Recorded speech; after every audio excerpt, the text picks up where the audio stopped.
Assalamualaikum warahmatullahi ta'ala wabarakatuh. Bismillahirrahmanirrahim. Alhamdulillahi rabbil alamin. Wassalatu wassalamu ala ashrafil anbiya'i wal mursalin Sayyidina wa habibina wa syafi'ina wa nuri qulubina Muhammad Habibi rabbil alamin wa imamil ghuril muhajjalin wa ala alihi wa sahbihi ajma'in. Subhanaka la ilma lana illa ma 'allamtana innaka antal alimul hakim. Rabbi shrah li sadri wa yassir li amri wahlul 'uqdatam min lisani yafqahu qawli, amma ba'du. Yang sama-sama kita muliakan para habaib, para anak cucu daripada Rasulullah sallallahu alaihi wasallam, khususnya Al-Habib Helmi Baragbah, Al-Habib Ali Zainal Abidin bin Ahsan, Al-Habib Husain bin Jindan, Al-Habib Nuh, Al-Habib Ahmad Al-Haddar, dan juga Al-Habib Nuh Al-Habsyi,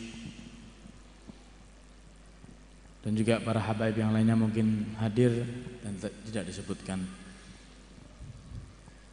yang mana tentang kemuliaan mereka disebutkan Ahlu Baitil Mustafa Tuhri hum amanul ardi fadzakirin. Anak cucu daripada Rasulullah, ahlu baitnya Rasulullah sallallahu alaihi wasallam, mereka adalah orang-orang yang suci. Keberadaan mereka adalah sebagai kunci keamanan daripada bumi yang kita pijak pada saat ini. Dan juga saya muliakan, yang saya hormati, yang saya ta'zimi, para alim ulama, para tuan guru, para pewaris Nabi Muhammad SAW, yang mana yang saya muliakan guru kita bersama, Guru Fauzi, dan juga para tuan guru yang lainnya yang mohon maaf tidak dapat saya sebutkan namanya satu persatu tanpa mengurangi rasa hormat dan ta'zim kami kepada mereka, yang mana mereka adalah orang-orang yang mulia, orang yang dipilih oleh Allah Subhanahu wa ta'ala. Bahkan dicantumkan di dalam Al-Quran, yarfa'illahu alladhina amanu walladhina utul ilma darajat. Allah Subhanahu wa ta'ala berfirman, Allah Subhanahu wa ta'ala akan mengangkat derajat daripada orang-orang yang beriman. Kemudian disebutkan lagi yang kedua, dan orang-orang yang memiliki ilmu, orang-orang yang mendatangi ilmu, maka Allah Subhanahu wa ta'ala akan mengangkat kepada mereka darajat, beberapa derajat yang sangat tinggi di sisi Allah Subhanahu wa ta'ala. Mereka lah para alim ulama yang dengan keberadaan mereka kita bisa mengetahui kadar siapa yang pada malam hari ini kita rayakan maulidnya. Sebagaimana juga sabdanya Nabi Muhammad SAW, man zara aliman faka'annama zarani, wa man safaha aliman faka'annama safahani, wa man jalasa aliman faka'annama jalasani, wa man jalasani fid dunya kuntu lahu jalisan yaumal qiyamah, kuntu jalisan fil akhirah. Siapa yang menziarahi ulama, maka seakan-akan dia itu berziarah kepadaku. Siapa yang bersalaman dengan para ulama, maka seakan-akan itu dia bersalaman denganku. Siapa yang duduk bersama dengan ulama, maka seakan-akan dia itu duduk bersamaku. Dan siapa yang duduk bersamaku di dunia, nanti dia akan duduk bersamaku nanti di hari akhir. Dan juga yang saya muliakan, yang saya hormati, aparatur negara yang saya muliakan, yang saya hormati, para hadirin wal hadirat rahimakumullah. Jujur saja, tadi sebenarnya saya bingung. Disuruh baca doa Fatihah untuk pembukaan majelis. Sedangkan acara kita pada malam hari ini adalah maulidnya Nabi Muhammad, dan maulid tadi sebelumnya sudah dibaca. Sehingga mungkin sekarang ini banyak kita tidak sadar bahwasanya acara inti yang kita hadiri pada malam hari ini adalah sebenarnya maulidnya Nabi Muhammad, dan pembukaan sudah dimulai. Semenjak kita membaca ya Rabbi sholli ala Muhammad, ya Rabbi sholli alaihi wasallam, itu adalah pembukaan. Jadi tadi saya baca, mudah-mudahan Allah Subhanahu wa taala berkahi dengan maulid yang telah kita baca, dan Allah Subhanahu wa taala sebagaimana kita ditakdirkan kumpul di majelis ini, di masjid ini untuk membaca maulid, Allah jadikan niat kita sama dengan niatnya as-salafun salih. Itu yang bisa saya niatkan. Karena acara inti pada malam hari ini adalah maulidnya Nabi Muhammad SAW. Terkadang kita itu ingin mendengarkan maulid yang telah dikarang oleh Al-Imam Abdurrahman Ad-Daibai. Terkadang kita itu ingin mendengarkan fasal-fasal, atau orang sini menyebutkan rawi-rawi itu dibaca. Karena apa? Itu adalah maulid yang sesungguhnya.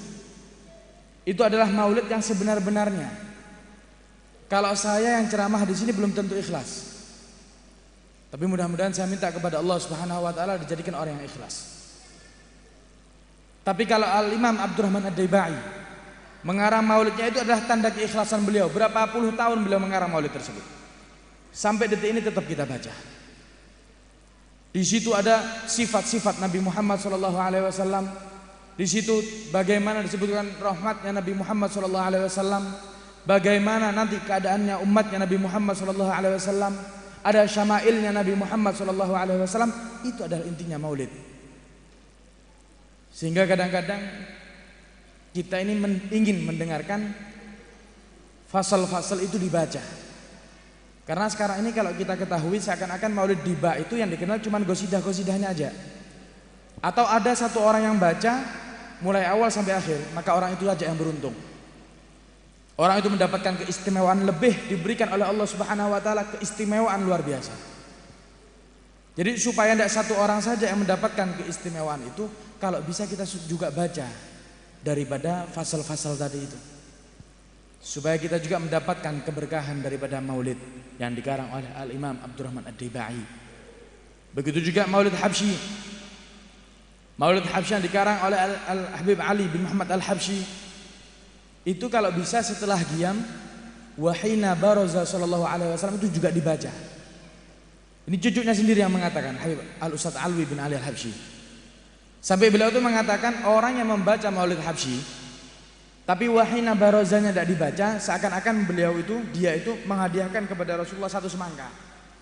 Tapi semangkanya dibelah, untuk Rasulullah cuma setengah. Karena apa? Inti daripada maulid, inti daripada pembacaan maulid Habsyi itu adalah wahina baraza. Kalau fahina goruba itu belum dilahirkan Nabi Muhammad. Tapi wahina baraza sallallahu alaihi wasallam min batni ummihi baraza rafi'an tarfahu ila sama. Di situ baru disebutkan bahwasanya Nabi Muhammad sallallahu alaihi wasallam telah dilahirkan. Itu intinya maulid. Baru setelah itu syama'ilnya Nabi Muhammad walaqad iktasafa sallallahu alaihi wasallam min mahasni akhlaq bima tadhiqu bi an kitabatihi butunul awraq. Itu baru syama'ilnya Nabi Muhammad sallallahu alaihi wasallam. Sehingga terkadang kita itu sudah karena terlanjur terbiasa, maka kita menganggap itu adalah sesuatu yang lumrah. Ya, kadang-kadang kita itu kepingin suatu saat nanti yang akan tersebar adalah maulid dibaca semua fasal-fasalnya. Maulid Habsyi dibaca semua fasal-fasalnya atau dibaca secara ringkas, tidak apa-apa. Fa ikhwani rahimakumullah.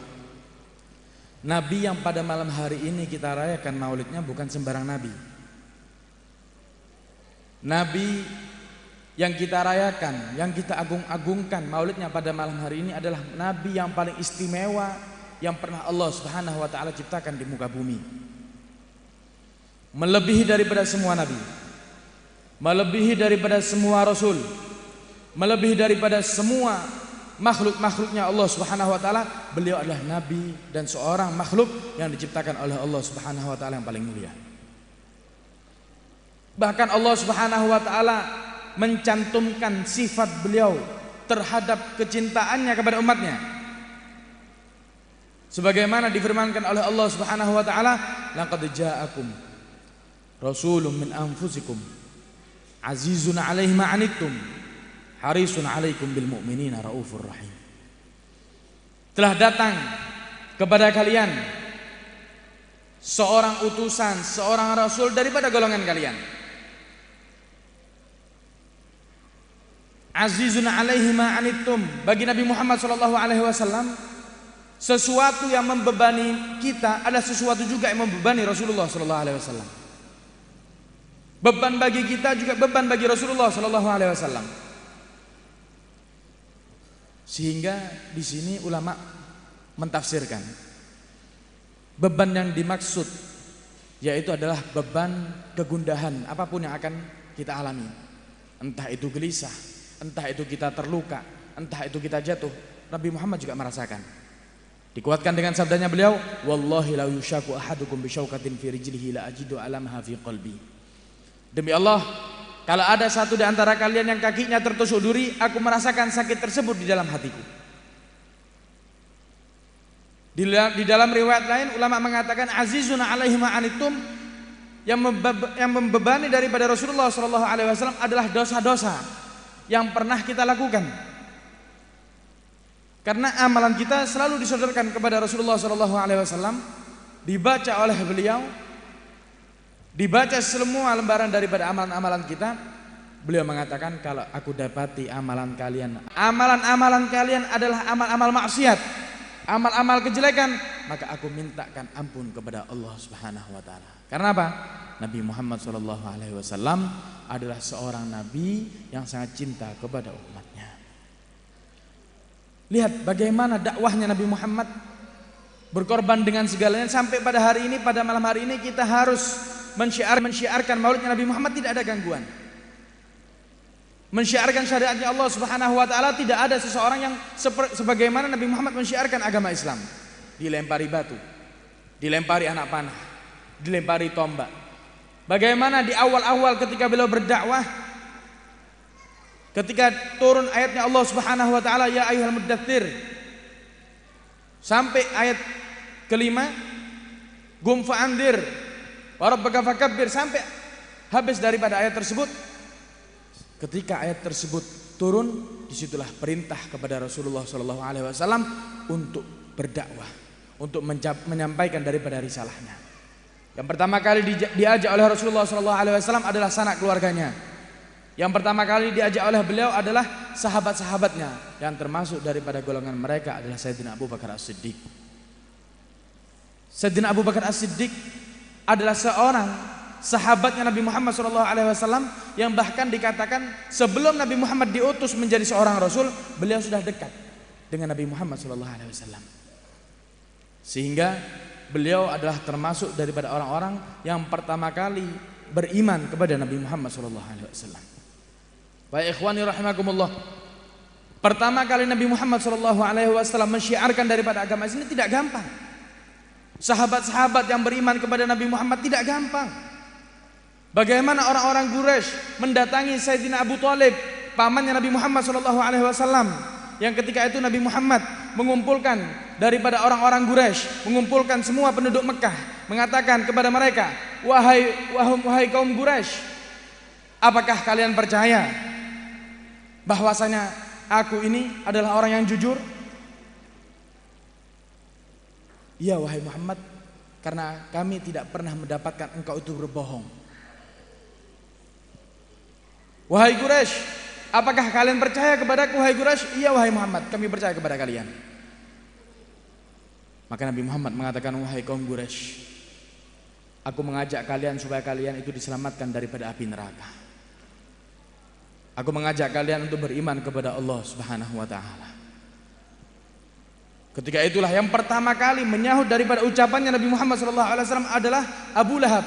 pamannya sendiri, mengatakan tabban laka ya Muhammad. Celaka bagi engkau ya Muhammad, alihada jama'tana. Apakah karena ini engkau kumpulkan kami wahai Muhammad? Sehingga Allah Subhanahu wa taala yang membalas ucapan Abu Lahab. Nabi Muhammad tidak membalas. Karena Nabi Muhammad SAW terkenal dengan seseorang yang halim. Nabi Muhammad SAW terkenal dengan seseorang yang lemah lembut, terkenal dengan sifat pemaafnya, terkenal dengan tidak pernah membalas cacian makian daripada orang-orang lain jikalau hal tersebut terkait dengan dirinya. Tapi Nabi Muhammad SAW ketika dihina, Allah Subhanahu wa taala membalas daripada ucapan Abu Lahab, tabbat yada Abi Lahab wa tab. Celaka daripada tangan Abu Lahab. Yang dimaksud yang disebutkan adalah tangan, tapi yang dimaksud adalah seluruh anggota tubuh Abu Lahab celaka. Kemudian beliau ditidurkan di padang pasir yang sangat panas, yang diriwayatkan yang manakan masak. Diperintahkan, wahai Bilal, keluarlah engkau daripada agama Muhammad wahai Bilal. Tapi apa yang dikatakan oleh Bilal? Ahad, tetap beriman kepada Allah Subhanahu wa taala. Ditambahkan lagi bebannya, ditaruh batu di atas perutnya. Diperintahkan untuk keluar daripada agamanya Nabi Muhammad, tetap beliau beriman kepada Nabi Muhammad SAW. Sampai Sayyidina Abu Bakar As-Siddiq pamrih melihat keadaan Sayyidina Bilal bin Rabah, maka diselamatkan, dimerdekakan, dibeli oleh Sayyidina Abu Bakar As-Siddiq, dimerdekakan Sayyidina Bilal bin Rabah. Mulia sahabat-sahabatnya Nabi Muhammad SAW. Orang-orang Quraisy melihat dakwahnya Nabi Muhammad ini kok begitu pesat, semakin banyak pengikut-pengikutnya, sampai mereka mendatangi Abu Thalib yang kedua kalinya. Wahai Abu Thalib, perintahkan keponakanmu itu untuk berhenti berdakwah, jangan boleh menyiarkan daripada agamanya. Kami tidak kuat karena Muhammad telah menghina daripada Tuhan-Tuhan kami, Muhammad telah menghina daripada agama-agama kami. Sampai yang ketiga kalinya mereka datang lagi kepada Abu Thalib. Wahai Abu Thalib, kalau kamu tidak mau menasehati daripada keponakanmu, maka serahkan dia kepada kami, supaya kami bisa membunuh daripada Muhammad, kata orang-orang kafir. Ketika itu kasih sayang di dalam diri Sayyidina Abu Thalib timbul, sehingga mengatakan, ya Muhammad, cukup wahai Muhammad, sudahi dakwahmu ini wahai Muhammad. Ini bukan karena Sayyidina Abu Thalib tidak beriman kepada Nabi Muhammad, tapi rasa kasihan karena Nabi Muhammad selalu dihina, Nabi Muhammad selalu disakiti. Tapi Nabi Muhammad SAW terus berdakwah, terus mensyiarkan daripada agama Islam. Sehingga ketika itu Abu Thalib mengatakan, Sayyidina Abu Thalib mengatakan, wahai Muhammad, kami tidak akan pernah melepaskan engkau kepada mereka, dan kami akan selalu mendukung engkau wahai Muhammad. Tidak akan ada satu orang yang kami izinkan untuk menyakiti wahai Muhammad selagi kami masih hidup wahai Muhammad. Sehingga kekuatan terbesar di dalam diri Nabi Muhammad SAW adalah dukungan daripada keluarga-keluarganya. Termasuk daripada itu adalah Sayyidina Abi Thalib, Sayyidatuna Khadijah Al-Kubra. Kemudian masuk sahabat-sahabat yang lainnya, karena Sayyidina Abu Bakar As-Siddiq mengajak sahabat-sahabat yang lainnya, yaitu Sayyidina Umar bin Khattab dan juga pamannya, dan juga Zubair bin Awam. Diajak oleh Sayyidina Abu Bakar kemudian beriman kepada Nabi Muhammad SAW. Yang sebelumnya memang Nabi Muhammad SAW telah berdoa terhadap keadaan Sayyidina Umar bin Khattab, Allahumma a'izzal Islam bi Umar. Ya Allah, muliakan Islam dengan masuknya Umar kepada agama Islam. Sehingga Allah Subhanahu wa taala ijabahi daripada doa Nabi Muhammad SAW. Hai ikhwani, Nabi Muhammad SAW untuk menguatkan dakwahnya, untuk menjadikan beliau berpegang teguh kepada Allah Subhanahu wa taala, Allah jadikan seorang penolong yang selama ini menjadi backing beliau. Karena orang-orang kafir Quraisy tidak berani mengganggu Nabi Muhammad karena masih ada Abu Thalib. Sehingga Allah Subhanahu wa taala cabut nyawa Abu Thalib, cabut nyawa Sayyidatuna Khadijah. Sehingga ketika itu Nabi Muhammad SAW berdakwah, beliau itu tidak disambut dengan tola al-badru alaina. Beliau tidak disambut dengan ramah. Beliau disakiti, beliau disiksa sampai beliau itu berdarah, sampai beliau itu bersembunyi di balik gunung. Beliau mengatakan kepada Allah Subhanahu wa taala, berpasrah kepada Allah Subhanahu wa taala. Beliau mengatakan, ilaika ashku dha'fi wa qillata hilati wa hawani bainan nas ya Allah.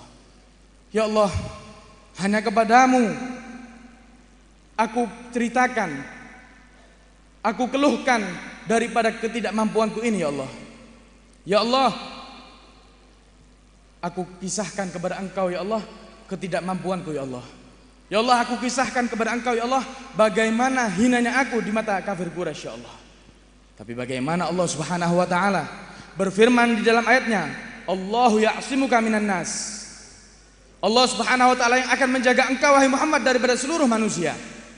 Sehingga dakwahnya Nabi Muhammad sallallahu alaihi wasallam tidak ada henti-hentinya. Dakwahnya Nabi Muhammad sallallahu alaihi wasallam terus berjuang. Beliau terus berdakwah bagaimanapun yang beliau rasakan. Meskipun hinaan, meskipun cacian, meskipun terus beliau disakiti, beliau tidak pernah padam untuk berdakwah, mensyiarkan daripada agama-agamanya Allah Subhanahu wa taala. Sehingga dari semangat ini pantas orang-orang yang melihat Nabi Muhammad SAW cinta kepada beliau. Pantas kalau sahabat-sahabatnya Nabi Muhammad cinta kepada beliau. Sahabat Zaid ibn Dithinnah, bagaimana kecintaan beliau kepada Nabi Muhammad. Ketika itu beliau ditangkap oleh Abu Sufyan. Ketika itu Abu Sufyan belum memasuki agama Islam. Ditangkap oleh Abu Sufyan, dikatakan, wahai Zaid, kalau engkau mau, engkau aku bebaskan. Dengan syarat wahai Zaid, gantimu, tebusanmu adalah Muhammad. Maka Sayyidina Zaid mengatakan, gantiku adalah Muhammad. Duri saja aku tidak rela mengenai kaki beliau, apalagi harus aku ganti nyawaku dengan nyawa beliau. Sehingga ketika beliau akan dibunuh, Abu Sufyan mengatakan, wahai Zaid, aku berikan engkau satu permintaan. Aku kabulkan permintaanmu itu wahai Zaid. Mintalah kepada Allah Subhanahu wa taala. Maka Sayyidina Zaid setelah itu meminta salat. Setelah beliau salam daripada salatnya, beliau ucapkan salam, Assalamualaikum ya Rasulullah. Assalamualaikum ya Rasulullah. Assalamualaikum ya Rasulullah. Dari jauh. Nabi Muhammad tidak ada berada di situ. Nabi Muhammad jauh daripada Zaid ibn Dithinnah. Tapi bagaimana Nabi Muhammad mengetahui keadaan Zaid ibn Dithinnah? Ketika itu Nabi Muhammad menjawab, Waalaikumsalam, Waalaikumsalam, Waalaikumsalam ya Zaid, tempatmu adalah surganya Allah Subhanahu wa taala. Cinta kepada Nabi Muhammad, meninggal dalam keadaan cinta kepada Nabi Muhammad, itu adalah nikmat yang luar biasa. Sehingga kalau kita mau merenungi, kalau kita mau mengambil kesempatan, berapa banyak nanti di bulan Maulid ini kita hadiri acara maulid-maulid. Bagaimana berapa banyak nanti acara mau'idah hasanah yang menyebutkan daripada sejarah-sejarahnya Rasulullah SAW. Maka kalau orang yang cerdas akan mencermati dan akan timbul di hatinya cinta kepada Nabi Muhammad SAW. Nabi Muhammad SAW adalah seseorang yang mulia.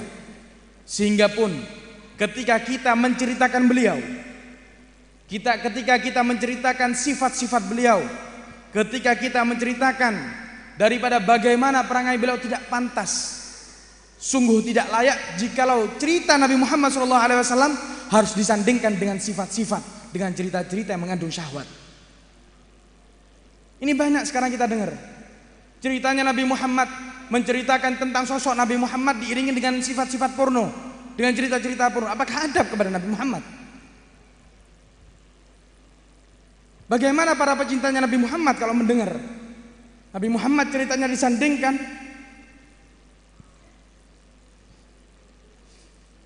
dengan sesuatu yang porno? Tidakkah kita merasa malu terhadap Nabi Muhammad kalau kita masih menyandingkan cerita Nabi Muhammad dengan sesuatu yang tidak pantas? Malu kita kepada Nabi Muhammad. Malu kita kepada Nabi Muhammad. Sampai kapan itu dibiarkan? Hanya untuk menjadikan orang tertawa, hanya untuk menjadikan jamaah begitu banyak. Ingat siapa yang kita sebut? Nabi Muhammad yang dimuliakan oleh Allah Subhanahu wa taala, yang dipuji akhlaknya oleh Allah, yang begitu mulia di mata Allah, di sisi Allah Subhanahu wa taala, di zat Allah Subhanahu wa taala. Sampai-sampai semua orang rela mengorbankan nyawanya hanya untuk Nabi Muhammad. sedangkan kita menceritakan beliau dalam keadaan tidak adab kepada beliau. Kita minta ampunan kepada Allah Subhanahu wa taala. Kita minta supaya kita segera diberikan hidayah oleh Allah Subhanahu wa taala. Mudah-mudahan dengan adanya maulidnya Nabi Muhammad SAW ini, Allah Subhanahu wa taala jadikan kita termasuk daripada hamba-hamba yang pantut mencintai Nabi Muhammad dan dicintai oleh Nabi Muhammad SAW. Dikenang oleh Nabi Muhammad SAW, dianggap sebagai umatnya Nabi Muhammad SAW, dan pantas nanti kita mendapatkan syafaatnya Nabi Muhammad SAW. Hakadha min wabillahi taufiq wal hidayah wa ridha anna. Wassalamualaikum warahmatullahi taala wabarakatuh.